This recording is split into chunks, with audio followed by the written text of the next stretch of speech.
Tu próximo New Mazda CX-5.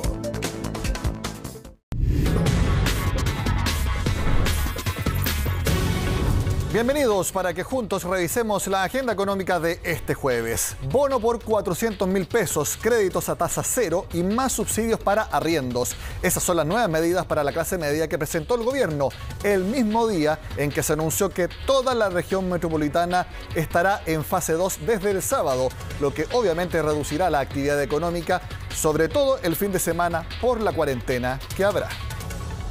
Estoy sin trabajo. Actualmente estoy trabajando esporádicamente, entonces los bonos ayudan de mucho. Marisol es una de las miles de personas que ha recibido beneficios estatales para mitigar el impacto de la pandemia y que ahora podría sumar otro, el nuevo bono clase media. Pero sabemos muy bien que la clase media, nuestra clase media, también necesita y merece ayuda. Una entrega de 400.000 pesos por persona para familias cuyos ingresos fluctúen entre el sueldo mínimo y los 2 millones de pesos y que hayan visto una disminución de al menos un 30%. Para postular solo hay que estar en el tramo económico antes mencionado y preferentemente contar con el registro social de hogares. No obstante, este no es requisito excluyente. Los montos parten en los 400.000 pesos, pero podrían aumentar si en el hogar viven personas con discapacidad, adultos mayores de 65 años o más, o niños, niñas y adolescentes. En caso de existir alguna de estas condiciones, el dinero aumentará de la siguiente manera. Con una de las personas mencionadas serán 500.000 pesos, con dos 550.000 y con tres o más de dichas personas 600.000 pesos. Hay ingreso familiar de emergencia para los territorios en cuarentena, hay otro distinto para los territorios en transición, hay otro distinto para los territorios en preparación y ahora hay otro bono para la clase media. Ahora lo que falta es que el gobierno establezca un mecanismo para evitar el fraude que se produjo el año pasado, de tal manera de que esto de verdad llegue a las personas que lo necesitan. A diferencia del anterior bono clase media, en este las personas no tendrán que hacer una declaración de sus ingresos, sino que estos serán corroborados con los datos administrativos del Servicio de Impuestos Internos. Pero hay otras novedades. En el caso del sueldo mínimo y hasta los 400.000 pesos mensuales, no va a haber requisito de caída del ingreso. ¿Qué pasará con quienes no califiquen en este bono? Para ellos, el gobierno planteó un nuevo préstamo solidario. Será un crédito de hasta 1.950.000 pesos entregado en 3 pagos de máximo 650.000. Tendrá un año de gracia y podrá ser pagado en 4 cuotas anuales que no excederán el 5% de los ingresos.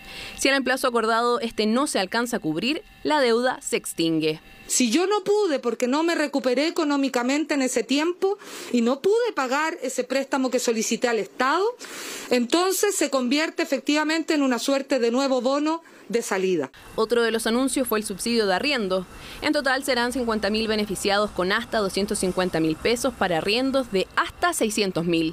Todo esto, sin embargo, debe ser aprobado por el Congreso, que recién recibirá el proyecto de ley el próximo lunes.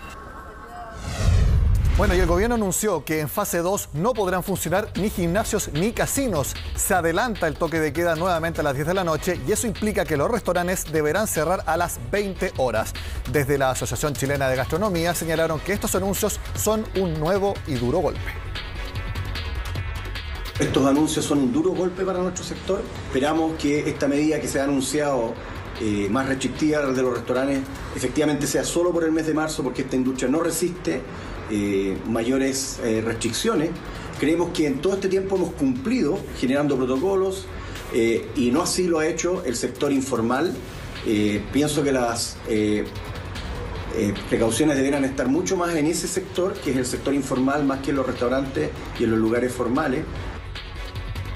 En el turismo se sumaron a las palabras, señalando que tenían puestas sus esperanzas en el movimiento de turistas por Semana Santa. Evidentemente es un golpe para el turismo, ya que esperábamos ahora empezar la reactivación, el plan de vacunación que ha ido tan bien. También teníamos esperanzas puestas en el fin de semana de Semana Santa, que iba a permitir generar un cierto movimiento de turismo interno. Eso también hoy día ya se ve como una posibilidad de que no ocurra. Bueno, las empresas del sector acusaron el golpe. Por ejemplo, las acciones de Enjoy cayeron 3,47% este jueves. Y dentro del IPSA, una de las acciones que más bajaron fueron Cencosud, 2,86% de caída, Parque Arauco, 2,62% y Falabella, 1,95%. Esto porque el fin de semana habrá cuarentena y por lo tanto más restricciones para ir a los centros comerciales. Cambiamos de tema y les cuento que esta mañana Scotiabank dio a conocer sus proyecciones económicas para el país este 2021. Desde el banco canadiense ven con mucho optimismo la reactivación y estiman que el crecimiento esté por sobre 6%. Nosotros consideramos que un crecimiento de 6% o más este año va muy bien encaminado, es el escenario más probable este año, una inflación controlada también, una situación fiscal que se ve bastante mejor dado el alza del precio del cobre y el impacto que eso tiene en las arcas fiscales. Consecuentemente, estamos viendo de manera muy favorable la recuperación de la economía chilena este año 2021. Bueno, y la aprobación del paquete de estímulo económico en Estados Unidos que vimos en profundidad en la agenda del miércoles ya está repercutiendo en nuestro país. El dólar cayó 8 pesos este jueves y se ubicó en 713. Con esto la divisa acumula una baja de más de 20 pesos en lo que va de la semana. Bueno, el plan que involucra 1,9 billones de dólares y que es clave para el crecimiento de Estados Unidos y del mundo fue parte de las razones de la fuerte caída a la que se suma el alza en el precio del cobre, el cual subió 1,38% y se ubicó en $4 con 11 centavos en la libra. Los estímulos fiscales que se vienen en Estados Unidos deberán seguir generando una mayor cantidad de dólares circulando en el mundo. Y eso debilita a la moneda estadounidense, lo que deberá seguir generando una mayor caída, por lo menos en las próximas semanas. Y por otra parte, en Chile el proceso de vacunación ha sido tremendamente exitoso y siguen llegando vacunas. Por lo tanto, debiéramos seguir viendo una mayor fortaleza al peso chileno en comparación a otras monedas. ¿Y por qué? Porque se especula de que la recuperación económica de Chile va a ser más anticipada que otros países a medida de que se siga avanzando en este proceso de vacunación. Hacemos la pausa y al regreso acá en Agenda Económica estará el ministro de Hacienda, Rodrigo Cerda, hablando de los nuevos bonos y también de la muy complicada tramitación de la reforma de pensiones. Al regreso. 21.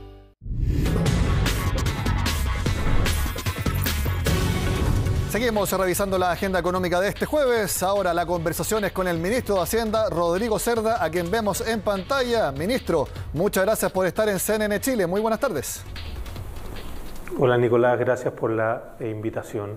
Ministro, nosotros en el programa ya dimos el detalle de las nuevas medidas. Quisiera preguntarle en términos generales, ¿cuánto es el desembolso que hace el fisco con estas medidas y a cuántas personas en total quieren llegar? Mira Nicolás, te voy a contestar tu pregunta, pero dejar un contexto primero. Nosotros venimos de un año muy complicado económicamente, también muy complicado sanitariamente, y esperamos que este 2021 sea mejor. Tenemos esperanza en ese sentido. Sin embargo, todavía nos damos cuenta que en estos meses que están pasando, ¿no es cierto?, este primer trimestre, sobre todo, se mantiene una situación complicada, ¿no es cierto?, en términos económicos y en términos sanitarios. Desde ese punto de vista, lo que tiene que hacer el gobierno es que el gobierno tiene que estar al lado, ¿no es cierto?, de nuestros compatriotas, y eso es lo que estamos tratando de hacer. En ese sentido, quisiera que notaras que nosotros hemos hecho distintos anuncios en los últimos días. Partimos, ¿no es cierto?, por el IFE, el que va dirigido a los más vulnerables, donde se anunció su extensión por marzo y abril. Después de eso, ¿no es cierto?, tuvimos además anuncios en términos de pensiones. Otra política está pensada también para ir en ayuda, en este caso, de otro grupo que son nuestros pensionados. Posteriormente hicimos anuncios de aumento, ¿no es cierto?, en los subsidios y en los plazos de subsidio de empleo. Y eso también porque estamos preocupados, ¿no es cierto?, de generar más y mejor empleo. Y ahora lo que hemos hecho es que hemos anunciado efectivamente unas ayudas, ¿no es cierto?, para la clase media, porque ese es otro grupo que nos preocupa, sobre todo en el mes de marzo, donde sabemos, ¿no es cierto?, que hay muchos requerimientos financieros para las familias y ahora estamos tratando de ir a ese grupo. Ahora, directamente esto significa, en términos prácticos, algo más de 1.000 millones de dólares que estamos desembolsando adicionalmente este año. Ahora, nos parece importante hacerlo dado la situación como te estaba hablando.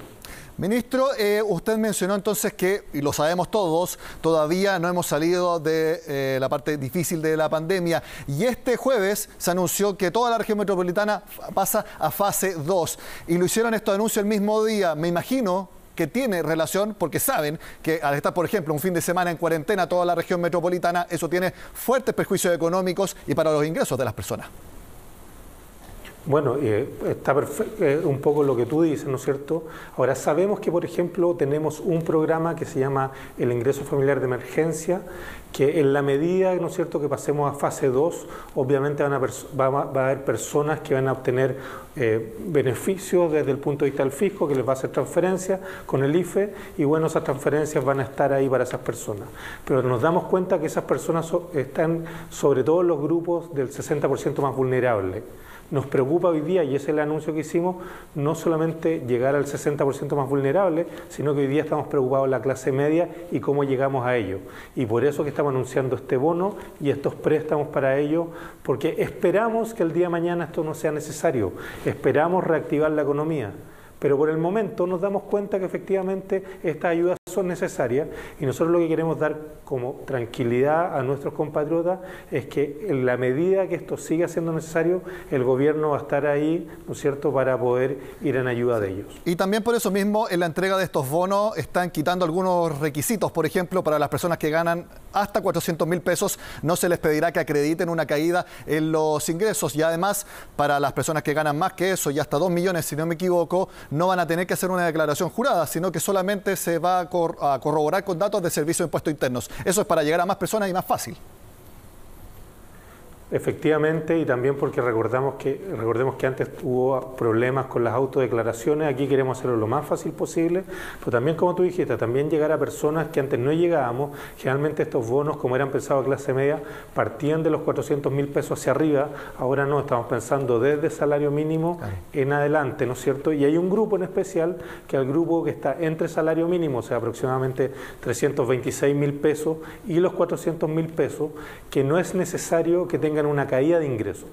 Y esto lo hacemos porque también entendemos que muchas de esas personas y de ese grupo, a veces lo que ocurre es que no tienen la capacidad para justificar otros ingresos, y entonces muchas veces lo que hacen es que se quedan solamente con una parte de los ingresos, ¿no es cierto?, que es lo que vamos a ver en la parte más registrada en impuesto interno. Entonces, para hacer la vida también más fácil a ese grupo, y que entendemos que seguramente debe ser uno de los grupos complicados en este momento, estamos tratando de no pedir una disminución, una acreditación de disminución de ingresos, sino que simplemente ellos van a poder acceder, ¿no es cierto?, a estos beneficios. Ministro, en otro tema, en esta semana hemos visto distintas proyecciones de crecimiento y todas generalmente al alza. El FMI 6% para Chile este año, el mercado local a través de la encuesta de expectativas del Banco Central 5,3%. Por ejemplo, Scotiabank esta mañana decía que Chile va a crecer sobre 6%, y el Banco Central, no sabemos todavía qué es lo que va a hacer en el IPOM de unas semanas más, pero está entre 5,5% y 6,5%. Sin embargo, el gobierno es el menos optimista. Está todavía en 5% y no actualizaron ese número en el último informe de finanzas públicas. ¿Por qué son menos optimistas que el resto? No es que seamos menos optimistas, lo que queremos decir es lo siguiente. Nosotros lo que tenemos que hacer es que tenemos que trabajar para tener un crecimiento superior al 5%. Y eso es lo que estamos haciendo. Ojalá, ¿no es cierto?, veamos que efectivamente el crecimiento va a ser más de 5%. Para eso hemos hecho varias medidas. Una de las medidas que hemos hecho es tratar de que la inversión pública fluya lo más rápido posible, ¿no es cierto?, que parta esta inversión pública, y eso nos va a permitir de alguna forma apuntalar la inversión total y también nos va a permitir generar empleos. Esto hoy día, este año es particularmente importante. Generalmente la inversión pública es algo menor al 20% de la inversión total. Este año va a estar cerca del 28-29% de la inversión total. Por lo tanto, este año la inversión pública es cada vez más importante y nosotros estamos haciendo todo lo posible para echarla a andar. Eso es lo primero. Lo segundo, ¿no es cierto?, que ustedes ya lo han visto, ya te lo decía antes, Nicolás, lo otro que hicimos fue aumentar, ¿no es cierto?, para algunos grupos los montos de los subsidios al empleo. Y también lo que hicimos en materia de subsidio al empleo es extender la duración de estos subsidios. Eso también es para darle tranquilidad a las empresas, decirle el gobierno también está ahí preocupado de este tema y vamos a estar más tiempo dando estos subsidios si es necesario. De esta forma estamos tratando de incentivar la contratación. Entonces estamos tratando de hacer todo lo posible, ¿no es cierto?, para echar a andar la economía, pero entendemos que todavía está un proceso que está empezando, ¿no es cierto? Y esperamos que se note en los próximos meses. Pero dado que todavía estamos en un proceso de paulatino crecimiento, bueno, entendemos que en este momento también es un momento para ayudar a las familias y eso es lo que estamos haciendo. Ministro, hablemos de pensiones, un tema que usted sabe está absolutamente en la palestra en estos momentos. Y quisiera preguntarle, según su punto de vista en las primeras reuniones que ha tenido como ministro de Hacienda ya en las últimas semanas, ¿cree usted que han habido avances realmente para un acuerdo en la reforma previsional? Mira, estamos teniendo un debate en el Congreso, ¿no es cierto?, en el Senado, eso es lo primero, y creo que es importante que avancemos en el debate. Ya por lo menos se empezó a votar el proyecto en la Comisión de Trabajo, se votó en general y estamos empezando la discusión en particular.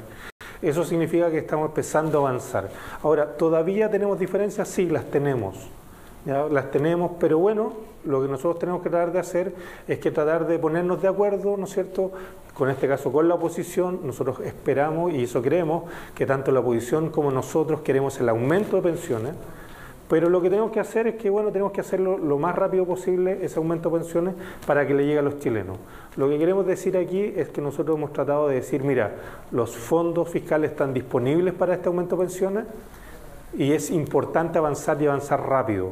Nosotros estamos disponibles, ¿no es cierto?, para subir estas pensiones, en este caso, no solamente las pensiones a los más vulnerables, sino que también a la clase media. ¿Sí? Esto es lo relevante, esto es un proyecto que está pensando en pensiones para clase media, que es un grupo que ha estado esperando mucho tiempo y que necesita ya su aumento de pensiones.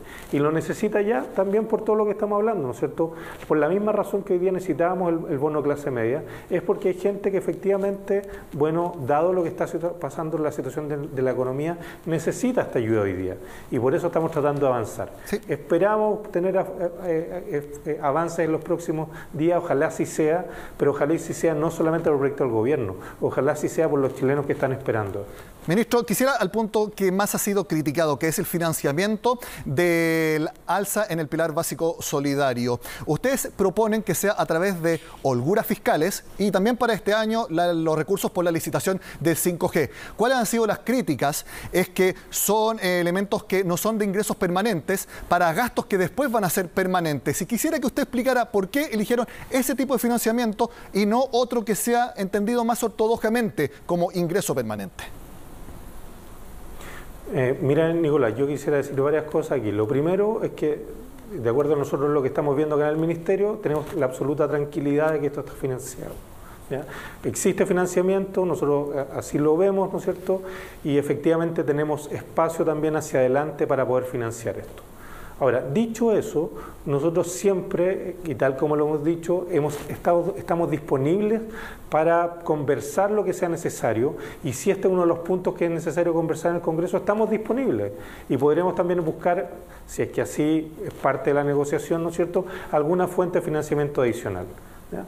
Pero hoy día nosotros creemos que eso no es necesario, porque también lo que está ocurriendo es que, primero que nada, necesitamos saber exactamente cómo va a salir el proyecto del Congreso, ¿no es cierto?, y por lo tanto, efectivamente, cuál es el nivel de gasto que vamos a tener, pero en la medida que fuera el nivel de gasto que nosotros hemos propuesto, creemos que tenemos el financiamiento.